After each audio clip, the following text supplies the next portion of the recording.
Muy buenos días a todas y a todos. Nuevamente soy el Padre Nicolás, desde aquí de Jutiapa, Guatemala, meditando en este día 15 de abril, miércoles en la octava de Pascua, este texto de los discípulos de Emaús que ya hemos escuchado este domingo, pero hoy renovamos esta lectura que dice así en el Evangelio de Lucas.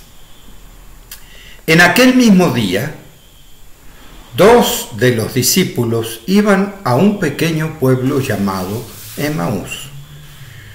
Está a unos 10 kilómetros de Jerusalén.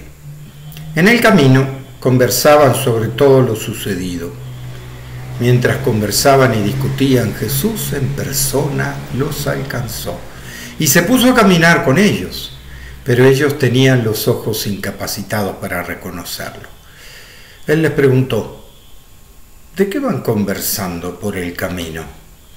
Ellos se detuvieron con rostro afligido y uno de ellos, llamado Cleofás, le dijo: ¿eres tú el único forastero en Jerusalén que desconoce lo que ha sucedido allí en estos días? Y Jesús preguntó: ¿qué cosa? Le contestaron: lo de Jesús de Nazaret, que era un profeta poderoso en obras y palabras ante Dios y ante todo el pueblo.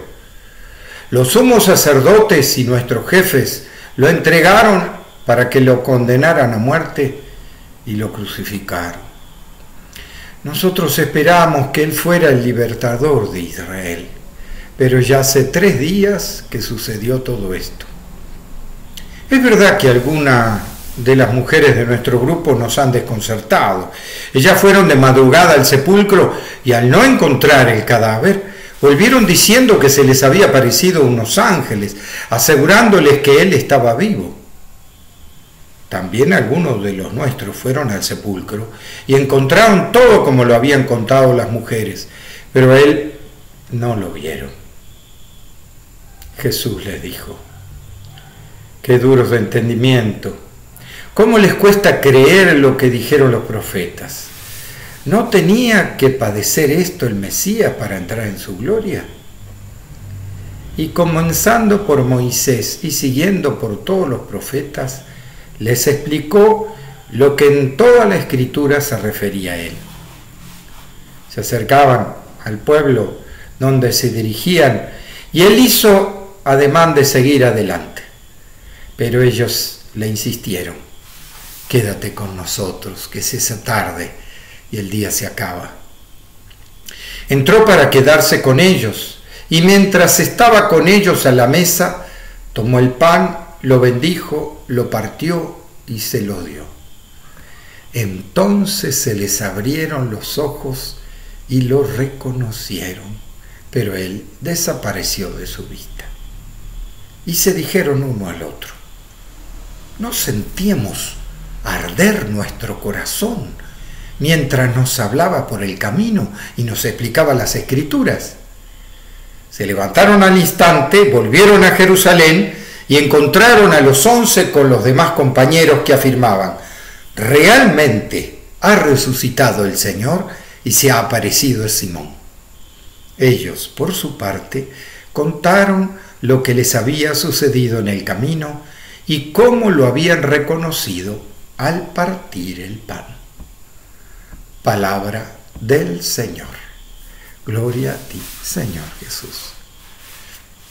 ¿Y qué es entonces, en este camino que estamos haciendo en la octava de Pascua, el mensaje que nos deja? Que, por supuesto, para recordar un poco mi comentario del domingo, se estima bíblicamente que era Cleofás y María, que en otra parte dice María, la mujer de Cleofás. Entonces era una familia, pero que además el Evangelio de Lucas pone en una estructura muy clara de liturgia, o sea, de una celebración. Y uno dice: ¿por qué? Porque tiene las 3 presencias de Jesús. ¿Por qué tiene las 3 presencias de Jesús? Claro, porque a Jesús, ¿cómo lo encontramos? Primero lo encontraron al juntarse ellos. la comunidad. Ahí apareció Jesús y no lo reconocían. O sea, Jesús está cuando dos o más estén reunidos en mi nombre, allí estoy yo. Ahí estaba Jesús y ellos no se daban cuenta. Pero la presencia de Jesús justamente hace la celebración. Cuando hacemos una celebración, una misa, ¿qué hacemos? Primero juntamos a la comunidad. O dos o más. Ahora que estamos en cuarentena, pueden hacerlo. Se juntan en la familia, dos o más, y ahí ya está Jesús. La segunda presencia de Jesús, su palabra. La palabra que nos ilumina y nos abre el corazón y el entendimiento a la realidad que vivimos, como en aquellos momentos en Emaús, y como nosotros lo hacemos en cada celebración. Leemos la palabra y la pasamos, la iluminamos en nuestra realidad. Y la tercera es la Eucaristía, la comunión, que como les dije antes, lo podemos hacer en familia ahora. ¿Por qué? Porque nosotros los sacerdotes no podemos estar, bueno, el sacerdocio común, recibido en el bautismo, se puede ejercer. Entonces, que alguno de ustedes, junto en familia, bendiga la tortilla o el pan, lo parta y lo comparta. Y haga lo mismo con la copa. Haga una bendición. Y entonces, ¿qué estaremos haciendo? Lo que hicieron los primeros discípulos de Jesús. Lo que hicieron las primeras comunidades. Eran familia, no eran templos. Y así comenzó la fe en Jesús resucitado. ¿Por qué? Porque este desafío de hacer presente en una liturgia familiar, en la familia pequeña iglesia, comunidad de comunidades, hacemos las tres presencias de Jesús resucitado. Que es esa la experiencia que tenemos que saber ver.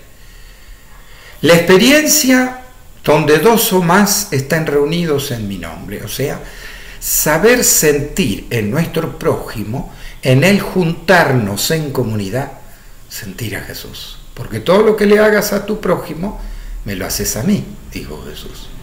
En el prójimo está Jesús. La segunda, insisto, su palabra. Escuchar, a ver, cómo ilumina esta realidad de cuarentena. ¿Qué es lo que nos está llamando este tiempo especial a través de una adversidad como el coronavirus? De meditar y de profundizar la presencia de Jesús. Y sobre todo, ¿qué pensamos para después? Y finalmente, ¿por qué no compartir el pan en comunión o la tortilla? ¿Por qué no hacerlo?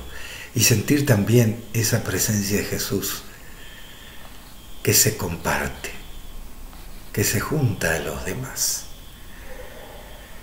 Una y otra vez yo diría que tenemos que hacer esto para vivir esa presencia de Jesús, para ser verdaderos testigos del Jesús resucitado. Por eso los invito, como los discípulos de Emaús, a hacer esa celebración en sus casas. Que Dios los bendiga en el nombre del Padre, del Hijo y del Espíritu Santo. Amén.